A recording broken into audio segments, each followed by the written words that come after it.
अस्सलाम वालेकुम नन्हे मुन्ने बच्चों, कैसे हैं आप? अल्लाह ताला आपको हिफ्ज़-ओ-मान में रखे। आज हम एरिया के बारे में पढ़ने लगे। देखो, पेरीमीटर हमने क्या पढ़ा था? जो कवर्ड बाउंड्री होती है वो क्या कहलाती है? पेरीमीटर। तो एरिया क्या होता है?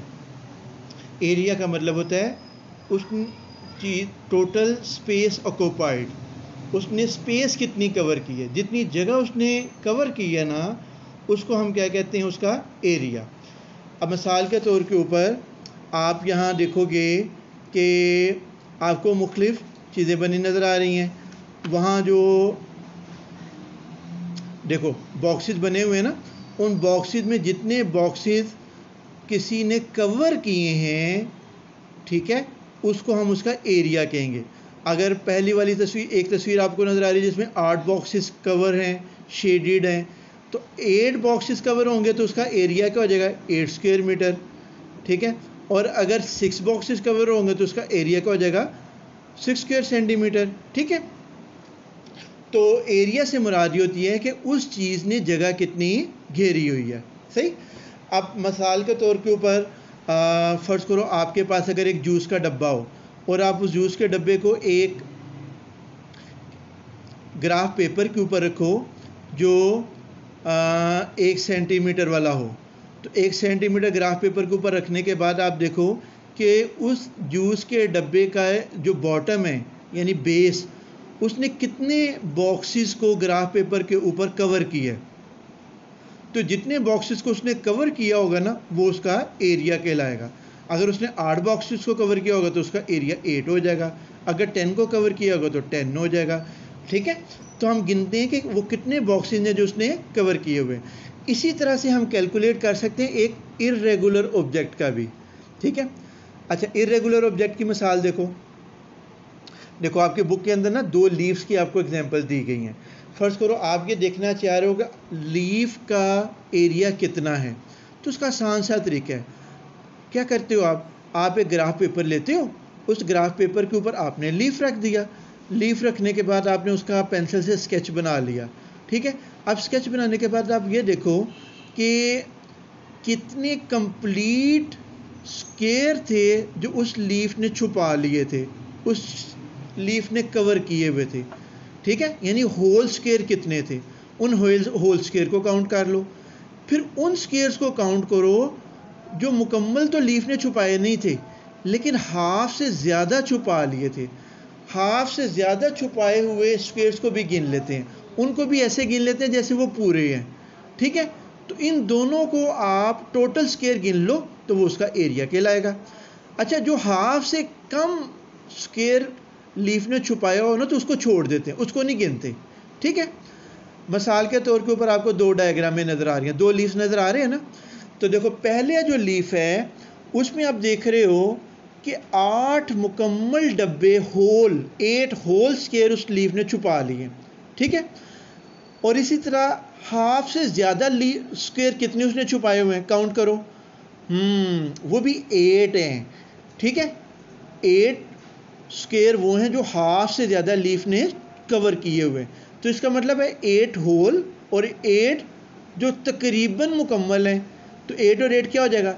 16। इसका मतलब है पहले वाले लीफ का एरिया क्या हो जाएगा? 16। अच्छा, अब दूसरे वाले पर आओ। दूसरे वाले लीफ में आप देखो कि उसमें होल मुकम्मल तौर पे कितने लीफ ने छुपाए हुए हैं, तो वो काउंट करो, वो 7 है, ठीक है। तो 7 स्क्वायर वो हैं जो लीफ ने मुकम्मल छुपा लिए। अच्छा, अब आप ये देखो कितने ऐसे हैं जो हाफ से ज़्यादा लीफ ने छुपाए हैं, वो वाले बॉक्स गिनो। उन वाले स्क्वायर्स को या बॉक्सेस को आप गिनोगे तो वो आ रहे हैं 8। तो इसका मतलब है 7 और 8 कितने हो जाएंगे? 15। इसका मतलब ये हुआ कि पहले लीफ का एरिया क्या हो गया?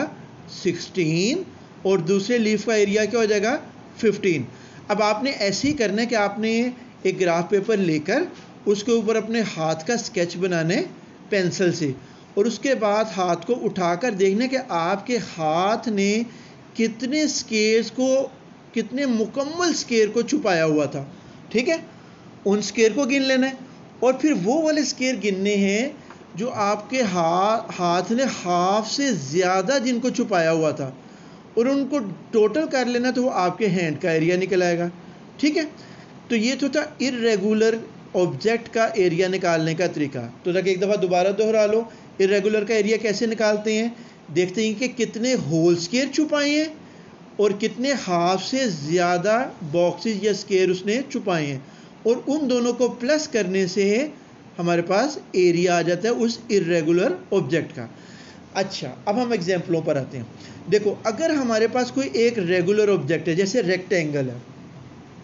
अब रेक्टेंगल आपको याद है उसकी लेंथ होती है और ब्रेड्थ होती है। ब्रेड्थ को विड्थ भी कहते हैं, ब्रेड्थ या विड्थ एक ही चीज़ होती है। ठीक है, चौड़ाई उसको हम कहते हैं।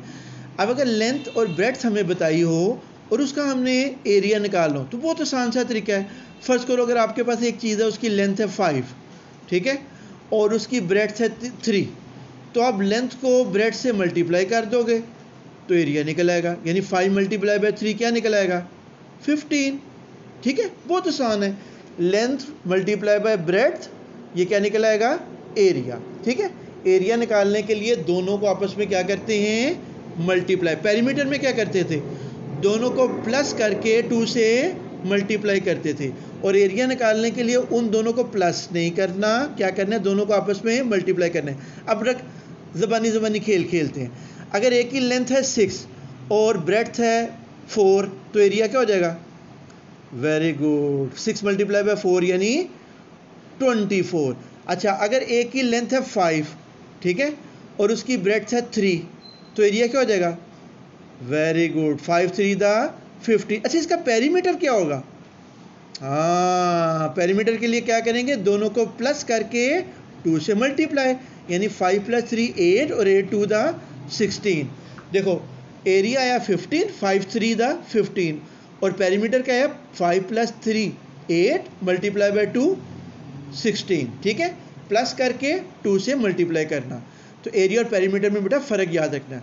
अच्छा, अब जैसे पीछे आया था ना, उसने हमारे से शरारत की हुई थी, क्या कि कभी हमें वो साइडें बताता था और पेरीमीटर बूझने के लिए कहता था, और आखिर में वो क्या करता था, पेरीमीटर बताता था और साइडें बूझने के लिए बताता था।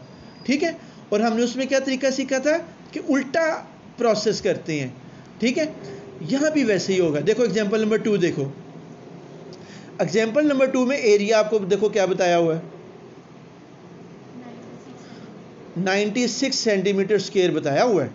एरिया 96 है और लेंथ और ब्रेड्थ में से एक चीज़ बताई हुई है। वो एक चीज़ क्या बताई हुई है, ब्रेड्थ बताई हुई है। कितनी बताई हुई है, 8 बताई हुई है। ठीक है, अच्छा, अब देखो आपको फार्मूला याद है ना, area is equal to length multiply by breadth. Area is equal to length multiply by breadth. इसका मतलब है लेंथ को ब्रेड्थ से मल्टीप्लाई करने से एरिया निकलता है। अब एरिया तो हमें उसने बताया हुआ है, तो एरिया क्या है भला, 96, और ब्रेड्थ क्या बताई हुई है, 8। तो आपने याद रखना है कि लेंथ को 8 से मल्टीप्लाई करने से 96 आया है। तो आपने जो मल्टीप्लाई है तो इसको उलट काम करना है। उलट काम से क्या मुराद है, डिवाइड करेंगे। मल्टीप्लाई का उलट क्या होता है, डिवाइड। यानी 96 को डिवाइड करेंगे 8 से, 96 divide by 8 is equal to 12।